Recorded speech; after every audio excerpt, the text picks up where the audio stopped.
पहले की सरकारों में एक जो है पक्षपात ये होता था कि जैसे हमारे विधायकों ने बताया कि उनके क्षेत्रों में सीसीटीवी कैमरा नहीं लगाए जाते थे और केवल आम आदमी पार्टी के विधायकों के क्षेत्र में ज्यादा संख्या में लगाए जाते थे। ऐसे ही पानी का जो मैनेजमेंट था, ये जो भारतीय जनता पार्टी के विधायक थे उनके क्षेत्रों का पानी काटकर वो आम आदमी पार्टी के क्षेत्र के जो विधायक थे वहां पर ज्यादा संख्या में देते थे।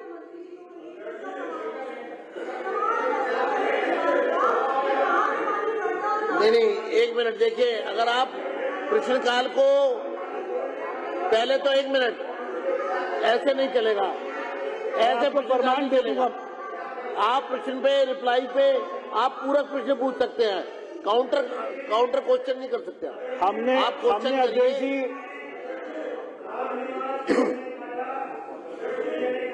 एक मिनट, अड़ोसी पड़ोसियों का पानी अपने यहाँ डाइवर्ट करते थे और हमारे यहाँ दिक्कत होती थी। हमने बार बार सदन में इन चीजों को उठाया है। धन्यवाद। ये देखिए अध्यक्ष जी, एक मिनट, अब पूरक प्रश्न हो गए, अब अगला प्रश्न लेंगे। उससे पहले मैं तीसरा प्रश्न लूं। आप पूरक प्रश्न पूछना चाहते हैं? आप पूरक प्रश्न पूछिए, स्टेटमेंट नहीं, पूरक प्रश्न करिए। पूछिए। आधा क्यों पूछेंगे? पूरक प्रश्न पूछिए। तो पूरा पूछेंगे तो पूरा नहीं अध्यक्ष जी, सप्लीमेंट्री क्वेश्चन मंत्री जी का नहीं, पूरक पूरा पूछूंगा। अध्यक्ष जी, मैं साबित कर दूंगा। अभी पहले जो आशीषी बोल रही थी ना, ग्रेटर क्लास पार्ट 1 में जो इनका भारद्वाज क्या नाम था एमएलए ने, हाँ, उसने जंगपुरा विधानसभा का, मालवीय नगर का सारा पानी अपने यहाँ पर करवा रखा है। आज तक सुन लो मेरी बात, सुनिए। अब मैं दूसरा आप प्रश्न पूछिए। प्रश्न अध्यक्ष जी, मैं प्रवेश वर्मा जी का धन्यवाद करता हूँ कि कितनी मंत्री जी चिंता कर रहे हैं। आज दिल्ली जल बोर्ड वालों को बुलाकर क्या क्या इंस्ट्रक्शन दी है कि पानी मैं किसी तरह बर्दाश्त नहीं करूंगा सीवर का। इसके लिए मैं धन्यवाद करता हूं। और मैं मंत्री जी को कहूंगा, जो पानी हमारे यहाँ आता था गेट क्लास में ट्रांसफर कर दिया, उसको हमारी जंगपुरा विधानसभा में जो पानी पहले मिलता था 13 mm और 11 mm, वो वहाँ पर पूरा करवाएं और उधर का पानी कम करें, यही कहता हूँ। बताऊँ एक मिनट, ये माननीय सदस्य मोहन सिंह बिष्ट जी, ये लास्ट है बस। देखिए, मैं आपके माध्यम से माननीय मंत्री जी से जानना चाहता हूं, इस प्रश्न के गृह पाठ में जिस प्रकार की दिल्ली के अंतर्गत अन्य विधानसभाओं के पानी की कमी को देखते हुए मेरी विधानसभा का पानी किसी और विधानसभा को डाइवर्ट किया गया कि नहीं? यदि डाइवर्ट किया गया पिछली सरकार द्वारा तो उसके क्या कारण थे, ये मैं जानना चाहता हूँ। आपकी सरकार थी ना, कितने एमजीडी पानी चाहिए था? मंत्री जी जब जवाब दे रहे थे ना, आप बड़ी जल्दी से चिल्ला रहे थे। सुनिए, मैं आपको आज बता दूं। आप मुझसे बात कीजिए सर। मैं आपके माध्यम से मैं आपसे एक निवेदन करना चाहता हूँ। मेरी अरे मुस्तफाबाद भी मेरी है, करावल नगर भी हमारी है, दोनों हमारी हैं। यदि करावल नगर है तो वो भी हमारे विधायक हैं। हमारे यहाँ 30 एमजीडी पानी की आवश्यकता थी सर, 2.5 एमजीडी पानी कर दिया इन्होंने। मंत्री जी कह रहे कि यदि हमारे एमएलए का पानी काटे तो फिर क्यों खड़े उठ रहे? स्वीकार करना चाहिए, तुम्हारी नेग्लिजेंसी की वजह से दिल्ली का बेड़ा गर्क हुआ है। अरे हमारे मंत्री तो करेंगे, 100% पानी मिलेगा। बैठिए, लेकिन मैं आपसे अच्छा, अब ये मैं 1 मिनट पहले तो इस सदन में एक स्थिति स्पष्ट करनी जरूरी है कि अभी नेता विपक्ष ने भी पॉइंट ऑफ ऑर्डर पे कुछ कहा, जो अभी हमारे सदस्य यहाँ पे संजीव झा जी ने बोला तो उनको आपने सपोर्ट किया, जबकि वो पॉइंट ऑफ ऑर्डर नहीं था। आप कौन पॉइंट ऑफ ऑर्डर के कौन से रूल को पढ़ के बता रही थी जिसमें ये कहा गया कि इस तरह का कोई भी स्टेटमेंट देना पॉइंट ऑफ ऑर्डर होता है? बताइए आप। 279 है रूल, पॉइंट ऑफ ऑर्डर जो है जी अध्यक्ष, वो रूल नंबर 279 है। कहाँ लिखा जी, 279 में? अध्यक्ष महोदय 279 निकालिए। हाँ, पेज बिल्कुल, नंबर बिल्कुल, बिल्कुल। पेज नंबर मैं बताती हूँ आपको। 115। एक सेकंड। ये मैं सदस्य देखिए अभी बिल्कुल बिल्कुल। हर रोज 2-3 सदस्य पॉइंट ऑफ ऑर्डर की बात करते हैं, लेकिन पॉइंट ऑफ ऑर्डर, हाँ, a point of order shall relate to the interpretation or enforcement of these rules. ये सारे रूल्स और प्रोसीजर्स।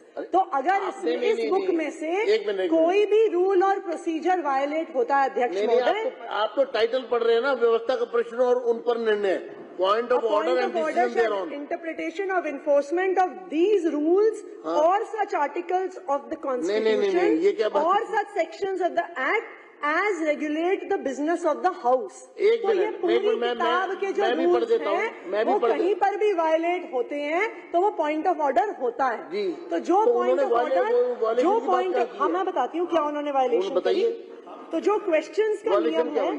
क्वेश्चंस में जो manner of answering questions, rule 41, rule 41 बहुत स्पष्ट तौर पे कहता है कि जो जवाब दिया जाएगा, answers to questions shall be relevant to the subject matter. प्रश्नों के उत्तर प्रश्नों के विषय से सुसंगत होंगे। हाँ, तो इसलिए उस मुद्दे को आप डिसाइड करेंगे। तो ये पॉइंट ऑफ ऑर्डर नहीं है। हम पॉइंट ऑफ ऑर्डर ये रेज पॉइंट ऑफ करेंगे। ऑर्डर नहीं है कि Decide मंत्री तो जो आप रिप्लाई कर रहे हैं वो पॉइंट ऑफ करेंगे। ऑर्डर है। हम डिसाइड नहीं, करेंगे, आपका- पर आप ये आपका- नहीं कह सकते हम पॉइंट ऑफ ऑर्डर रेज नहीं ये कर नहीं है। सकते। इसका तो हम मतलब ये है कि decide आपने आप इतनी मोटी करेंगे रूल बुक अध्यक्ष है, जी। वो हर काम को आप पॉइंट ऑफ ऑर्डर कहकर रोक देंगे। बिल्कुल। नहीं, हर अगर कोई भी रूल वायलेट होगा तो पॉइंट ऑफ ऑर्डर होगा अध्यक्ष जी। कोई भी रूल वायलेट होगा तो पॉइंट ऑफ ऑर्डर होगा। डिसाइड हम नहीं करेंगे, डिसाइड आप करेंगे, लेकिन मुद्दा रेज हम करेंगे। मैं आपको एक बार स्थिति स्पष्ट कर दूं पॉइंट ऑफ ऑर्डर की। आपने तो सारा हिंदुस्तान, सारा जहान, ब्रह्मांड इसमें शामिल कर दिया पॉइंट ऑफ ऑर्डर में। ऐसा नहीं है। मैं आपको जो नहीं हो सकता पॉइंट ऑफ ऑर्डर में वो मैं बता देता हूं, ठीक है ना? क्योंकि मैं मान लेता हूं उनका ब्रह्मांड इसमें आ गया, पर जो नहीं हो सकता वो मैं पढ़ देता हूं।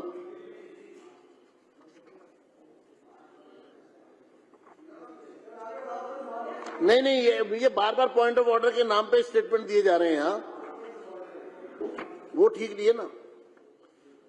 देखिए, a member shall not raise a point of order.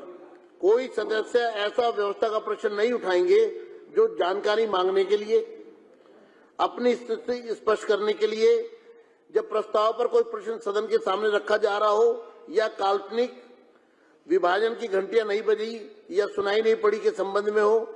यानी कि जब प्रस्ताव पर कोई प्रश्न सदन के सामने रखा जा रहा हो, ये कोई पॉइंट ऑफ ऑर्डर नहीं है। कोई डिस्कशन हो रहा है, कोई प्रश्न का उत्तर आ रहा है, ये कोई पॉइंट ऑफ ऑर्डर नहीं है। ये आप समझ लीजिए। सभी सदस्यों से मेरा अनुरोध है, पॉइंट ऑफ ऑर्डर होता है व्यवस्था का प्रश्न कि सदन की व्यवस्था में कहीं कोई कॉन्ट्राडिक्शन हो रहा है। मान लीजिए कोरम नहीं है, आप पॉइंट ऑफ ऑर्डर उठा सकते हैं, जी कोरम नहीं है, ये पॉइंट ऑफ ऑर्डर है। तो इसलिए उदाहरण के तौर पर मैंने बता दिया। आप अगर फिर विपक्ष कहेगा कि हमारा माइक ऑन नहीं किया पॉइंट ऑफ ऑर्डर पे, तो फिर ऐसी स्थिति ना आए, क्योंकि मैं पॉइंट ऑफ ऑर्डर जरूर सुनना चाहता हूं, लेकिन उसका बहाना नहीं होना चाहिए। अब सवाल नंबर 3, हाँ उन पे भी होगा, उन पर भी होगा। प्रश्न संख्या 63, कुलदीप सोलंकी जी। अध्यक्ष जी, अभी एक मिनट रुकिए। अध्यक्ष जी, मारवा जी बैठिए एक बार। कुलदीप सोलंकी जी। मारवा अध्यक्ष जी, मैं मंत्री जी से सवाल नंबर 63 के जवाब चाहता हूँ। वैसे लिखित में आ गए हैं, लेकिन इसमें एक चीज मैं कह रहा हूँ, ये कह रहा हूँ कि इन्होंने जो जवाब दिए हैं, ये जवाब सत्य हैं। अगर सत्य हैं और तो इसके एक बार इंस्पेक्शन जरूर करा ली जाए। एक मिनट मेरी बात पूरी होने दो। मारवा जी, आपका तो इन्होंने कहा है अगर कहीं भी सीवर लाइन सेटल नहीं है, लेकिन पूरी विधानसभा में पार्लियामेंट में 4 जगह में अभी तो आप पहले प्रश्न दीजिए और मंत्री जी उसका उत्तर देंगे, फिर आप पूरा प्रश्न करिए। ठीक। अध्यक्ष जी, माननीय सदस्य ने जो सीवर लाइन के सेटल होने की बात करी है, अगर आपको 4 जगह ऐसी शिकायत है तो मुझे बताइएगा, तो उसको ठीक कराएंगे। एक मिनट, हमारे उनको पूछने दीजिए। हाँ जी, आप पूरा हमारे हिसाब से पहले उनको पूरा हमारे हिसाब से मैंने ये नहीं कहा कि कोई झूठ बोल रहा है। हमारे हिसाब से ठीक है, हमारे हिसाब से ठीक है, उनके हिसाब से सदस्य के हिसाब से ठीक नहीं है, तो उसकी जांच कराएंगे। तो सही तो है। मंत्री जी ने एक बात सुनिए ना, मंत्री जी ने ऑन रिकॉर्ड कह दिया कि जो उन्होंने प्रश्न किया है सरकार जवाब दे रही है ना, उसके बाद भी उनमें को कुछ लगता है तो पूरक प्रश्न पूछेंगे ना। आप शांत रहिए। हाँ जी, आप लोगों का सवाल मेरा है ना, आपको क्या तकलीफ है? सवाल मेरा है ना। 2 मिनट बैठो शांति से। मैं कह रहा हूं जिस भी अधिकारी ने ये रिपोर्ट दी है, अगर उसने गलत रिपोर्ट दी है तो उसके ऊपर एक्शन होना चाहिए। तो मुझे बोलने दो ना, आपको जरूरत है क्या बोलने की? आपका नंबर आए तो आप बोलना। सवाल मेरा है ना, मुझे बोलने दो। क्या बात कर दी यार, तुमने हायर कर रखा है सारे हाउस।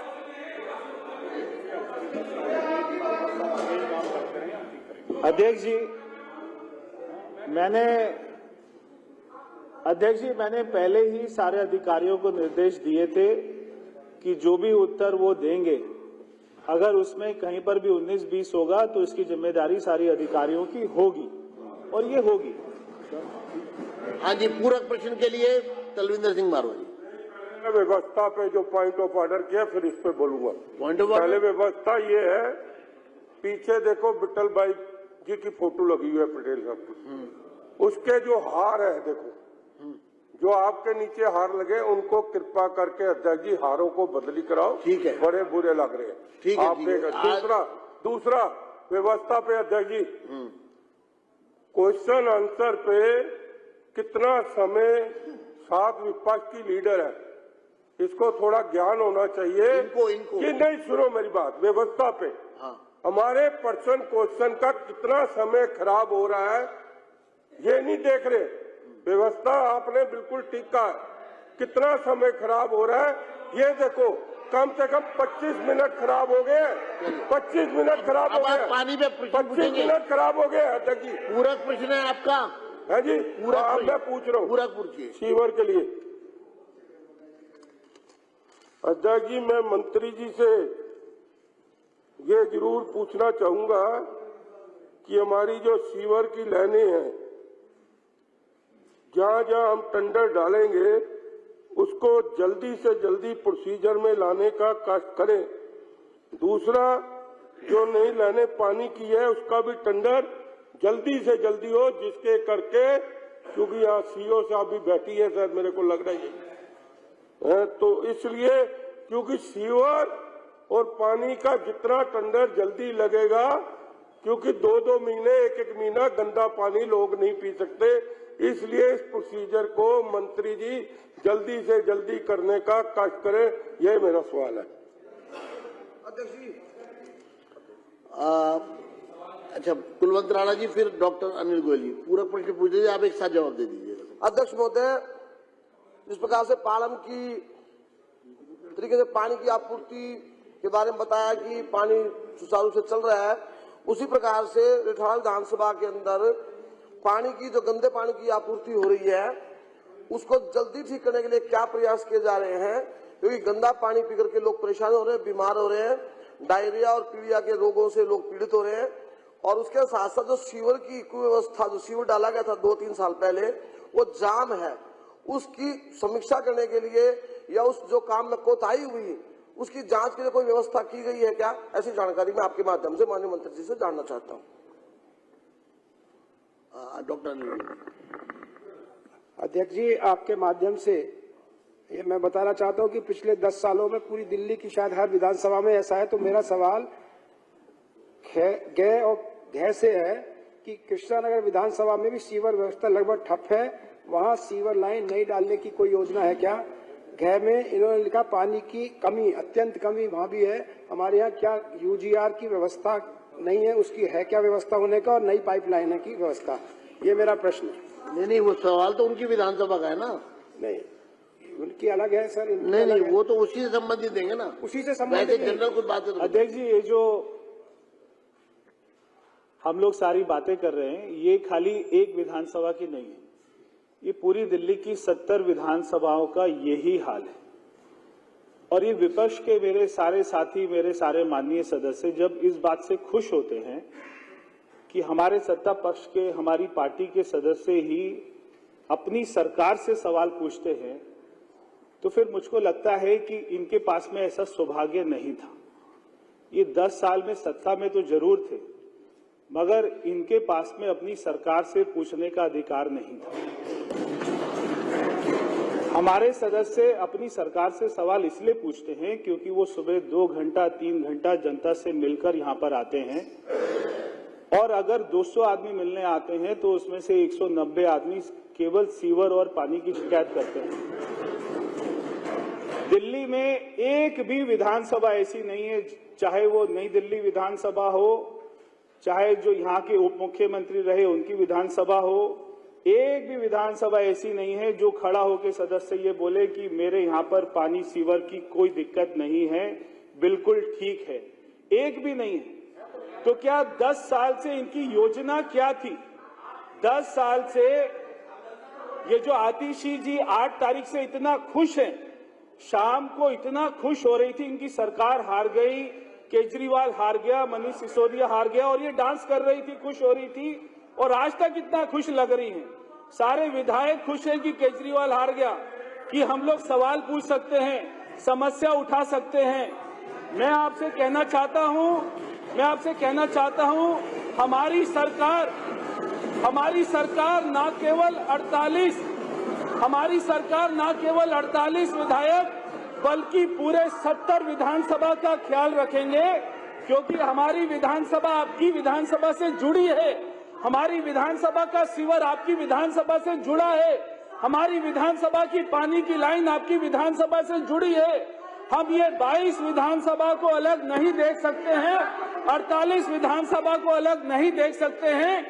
अगर पानी का काम होगा, सीवर का काम होगा, तो वो 70 विधानसभा का होगा, केवल 48 का नहीं होगा।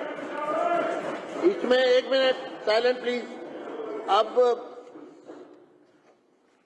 प्रश्न संख्या 64 श्री सुरेंद्र कुमार। 64। आदरणीय अध्यक्ष जी, आपके माध्यम से माननीय मंत्री से क्वेश्चन नंबर 64। वैसे तो मुख्यमंत्री नहीं है जी, कहा है वैसा आप दे दीजिए। हो चुका, एक बार अध्यक्ष जी का रूलिंग आ गया, पहले दिन ही उसको मान लिया जाए हमेशा। जिसमें बात तो हो चुकी है हमारी। माननीय अध्यक्ष जी, कभी 280 लगाते हैं, जो माननीय सदस्य ने सवाल पूछा है और इसके बारे में हमारी माननीय मुख्यमंत्री जी ने बजट में स्पष्ट किया है कि दिल्ली की महिलाओं के लिए आया हुआ सारा महिला समृद्धि योजना में 5100 करोड़ रुपए का बजट इसके लिए प्रस्ताव किया गया है। 4 सदस्यों की इसके लिए कमेटी बन गई है, इसका नोटिफिकेशन होना पेंडिंग है। जो कंसर्न अथॉरिटी है उसके पास में फाइल चली गई है, तुरंत इसका नोटिफिकेशन होगा। हमारी महिला बहनों के लिए जो भी नियम बनेंगे उसके अनुसार इसके फॉर्म भरना शुरू होंगे, और केवल 48 में नहीं, सारी 70 विधानसभाओं में फॉर्म भरवाए जाएंगे। देखिए, आपसे मेरा क्वेश्चन समय निश्चित कर दे तो अच्छा रहेगा, कब तक शुरुआत हो जाए। चलिए, बहुत अच्छी बात माननीय सदस्य ने कही है कि समय निर्धारित कर दें। अच्छा होता कि फरवरी 2024 में ये सवाल आप उस समय के जो यहाँ के मुख्यमंत्री थे केजरीवाल जी से पूछते, जिन्होंने 2024 के बजट में कहा था कि 1000 रुपया देंगे, मगर आपकी हिम्मत नहीं होती थी ये सवाल पूछने के लिए। मगर बहुत ही जल्दी दिल्ली की महिलाओं को 2500 रुपये मिलेगा। एक मिनट। करनैल सिंह जी, बैठ जाइए। हाँ जी, धन्यवाद माननीय अध्यक्ष जी। आपके लगातार प्रश्न इसी पे हैं, 3-4, तो अभी बैठिए, हम पूछिए, बोलिए जी। आप बात करिए, आप करनैल जी पूछिए, करनैल जी सवाल पूछिए। नकली आधार कार्ड करनैल जी आप सवाल पूछिए ना। आप पूछिए, उनको बोलने दीजिए। वो कार्रवाई के मैं मार्शल्स, आप इनको संजीव झा जी को सदन से बाहर ले जाएं। मार्शल्स, संजीव झा जी को सदन से निष्कासित किया जाता है। लिख दीजिए, बताइए जी, आप शुरू करिए। माननीय अध्यक्ष जी, आप प्रश्न पूछिए। मैं मंत्री जी से अनुरोध करना चाहता हूं। प्रश्न पूछिए आप। माननीय अध्यक्ष जी, मैं मंत्री जी से अनुरोध करना चाहता हूं, इसी विषय को लेकर के जो नकली, इस आपदा सरकार के टाइम में जो नकली आधार कार्ड बने हैं, उन पर क्या कार्रवाई की जाएगी जो अपने आप को मार्शल कुलदीप कुमार को क्वालिफाई सदन से बाहर लेके जाएं, बाहर लेके जाएं। कुलदीप कुमार को तुरंत बाहर लेके जाएं। चलिए, हाँ, आप क्वेश्चन पूछे, मैं इनका, आप शांत रहें, शांत रहें आप आपका प्रश्न हो गया, आप बैठ जाइए, नहीं पूछना। मंत्री जी आप रिप्लाई करिए। पूछ तो रहा हूँ माननीय अध्यक्ष जी, एक हाँ, मैं ये पूछ रहा हूँ माननीय अध्यक्ष जी, आपदा सरकार के कार्यकाल में जितने इन लोगों ने रोहिंग्याओं के और बांग्लादेश से आए हुए लोगों के आधार कार्ड और वो बनाए, उन सब की जांच होनी चाहिए ताकि वो लोग पेंशन के लिए क्वालिफाई ना हो। हाँ जी, अब आपको उठाने हैं ना वीरेंद्र कादियान जी, प्रश्न नहीं पूछने दिया जाएगा आपको। आप क्योंकि कागज लेके खड़े ना, वो आप कागज लेके खड़े ना, पहले आप कागज लेके खड़े हैं ना, फिर ऐसे नहीं है, व्यवस्था नहीं मैं फैलाने दूंगा यहाँ। हाँ, चलिए, आप बताइए। विशेष रवि जी को बाहर लेके जाए, मुकेश जी को बाहर लेके जाए, इनको सदन से निष्कासित किया जाता है, सदन के लिए निष्कासित किया जाता है इनको। अब मैं आप बोलिए। अभय वर्मा जी, विपक्ष के साथी डीटीसी कैग रिपोर्ट के डिस्कशन में भाग नहीं लेना चाहते, इसलिए ये प्लान के तहत बारी से बाहर जा रहे हैं। जर्नैल सिंह को सदन से बाहर लेके जाया जाए। महत्वपूर्ण कैग की रिपोर्ट पे चर्चा हो रही है। ये सदन में पर्चे बांट रहे हैं। कैग की रिपोर्ट से क्यों भाग रहे हो आप लोग? आप लोग प्लान बना के आए हो। को बाहर लेके जाइए। मुख्यमंत्री जी ने 2500 की घोषणा कर दी है, बाहर निकालिए। सब कुछ ये पर्चे बांट रहे हैं, पाइपलाइन में है, उसके बावजूद आप बहाना बना के व्यवस्था फैला रहे हैं, हाउस से बाहर जाने का प्लान कर रहे हो। ये विपक्ष की भूमिका पे प्रश्न चिन्ह है। विपक्ष क्यों भाग रही है कैग की रिपोर्ट के डिस्कशन से, ये बताए। और मैं माननीय नेता प्रतिपक्ष को कहना चाहता हूँ कि आपके भागने से आपके दामन नहीं छूटने वाले। आप लोगों ने जो घोटाला किया है उसका जवाब देना ही पड़ेगा। आप बेशक ये बहाना बना के जाते रहिए, लेकिन कैग की रिपोर्ट पे पूरा डिस्कशन होगा और दूध का दूध और पानी का पानी किया जाएगा। पिछले सरकार के काले कारनामे से बच नहीं सकते आप जितना मर्जी प्लान कर लीजिए, लेकिन आप बच नहीं सकते। आप विपक्ष के साथी और पूर्व मुख्यमंत्री केजरीवाल जी बचने वाले नहीं हैं, उनको जेल जाना ही पड़ेगा। और जो सरकार के पैसे का चूना आप लोगों ने लगाया है, उस पैसे की रिकवरी भी आपके द्वारा हो के रहेगी। के पैसे कहाँ गए? आप लोग बहाना बना रहे हो। डीटीसी के घोटाले से गए पैसे उसके, लेकिन मुंह छुपाने से डीटीसी के पैसे,